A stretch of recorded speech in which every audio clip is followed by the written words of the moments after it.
Smart saving plan తో మీ ఆత్మీయులకు ఉజ్వలమైన సురక్షితమైన జీవితం అందించండి. టాటా ఏఏతో ఇది సాధ్యం.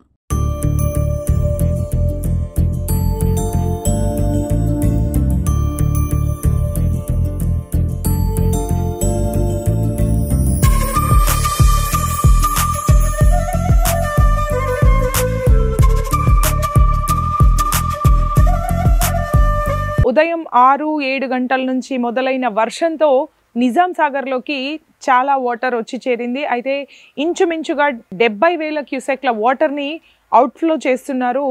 67,950 క్యూసెక్ల వాటర్ ఇన్ఫ్లో ఉంది.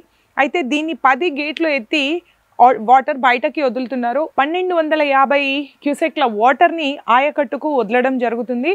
నీటి మట్టం 1405 అడుగులు కాగా ఇప్పుడు 1401.86గా వాటర్ నిల్వ ఉంచుతున్నారు. మిగతా వాటర్ని బయటకి అవుట్ఫ్లో ద్వారా వదలడం జరుగుతుంది. ఇదిలా ఉంటే కామారెడ్డి జిల్లా కేంద్రంలో గురువారం తెల్లవారుజామున నుంచి ప్రారంభమైంది వర్షం. ఉదయం నుంచి వివిధ పనులు, ఉద్యోగాలు, వ్యాపారాలు వెళ్లే వాళ్ళు ఇళ్లకే పరిమితమయ్యారు. వాహనదారులు, పాదచారులు తీవ్ర ఇబ్బందులు పడుతున్నారు. వర్ణదేవుడు కరుణించి వర్షం ఆపాలని మొక్కుతున్నారు.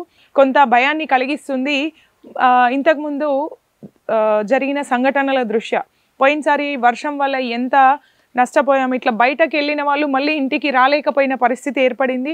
మార్నింగ్ నుంచి వర్షం కూడా అట్లాగే ఉంది. దీనికి కారణం మనకి కొట్టొచ్చినట్టు కనిపిస్తుంది.